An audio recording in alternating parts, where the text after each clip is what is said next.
To stop my freeloading roommate from using my laundry card, I intentionally left it with a zero balance. The next day, she slammed a receipt onto my desk with total entitlement. Lydia, why didn't you refill your laundry card? I had to stop my wash mid-cycle because of you. I put $10 on it for you. Since we're roommates, I won't charge you a convenience fee for the trip to the kiosk. How are you going to pay me back? Venmo or Cash App? I almost laughed in her face. A single load of laundry cost $5, and she had been leeching off my card for 2 months. She had used it at least 30 times. I hadn't even asked her for the $150 she owed me yet, and here she was, hounding me for $10. I looked her in the eye. Fine, I'll give you the $10. But first, pay me back the $150 for the loads you've already done. She didn't say a word. Instead, she turned around and went straight to the dean of students. The dean pulled me aside, giving me a long-winded speech about how she was the school's inspirational representative. He told me to just suck it up. He warned me that if this turned into a scandal, it would look bad for the university and could even affect my graduation. My roommate became even more arrogant after that. She started spouting nonsense in the dorm. Lydia has so much money, why shouldn't she spend some on me? I grew up in the middle of nowhere, but the school values me. If she's really that upset, let her make a scene. At the end of the day, she's the one who won't graduate, not me. I let out a cold laugh. Did they really think I was too afraid to blow this up? Well, I was going to give them a show they'd never forget. 01. Nadine's eyes welled up with tears. She shot a quick glance at our other roommates before lowering her head.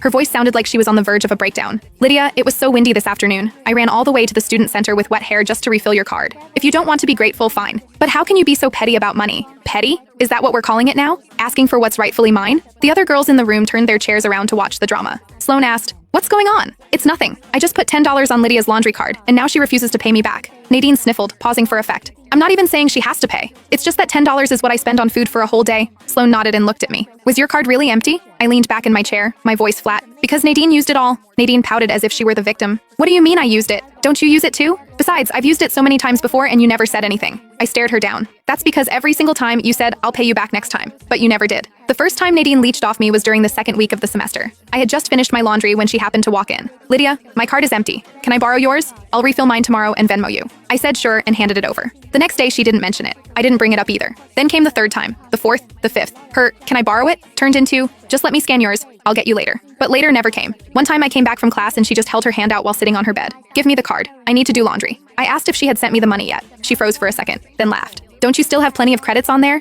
It's not like it's hard cash. Why are you being so calculated?" Calculated. It wasn't just the laundry card either. Nadine would always ask me to grab her something whenever I was printing files or ordering Starbucks. Each time it was only $2 or $3 or maybe 10. And every single time it was, "I'll pay you back later." Again, she never did. I knew she came from a poor rural background and had 3 younger siblings to help support. She was on a tight budget, so I hadn't made a big deal out of it. But now she was calling me petty. Since that conversation, I had stopped refilling the card. I figured she would realize what was happening once she saw the zero balance. Who knew she would refill it herself and then come to me for a reimbursement? Seeing my silence, Nadine's victim act started to crumble. "Lydia, I only used your card a few times. Don't you think you're being a bit much?"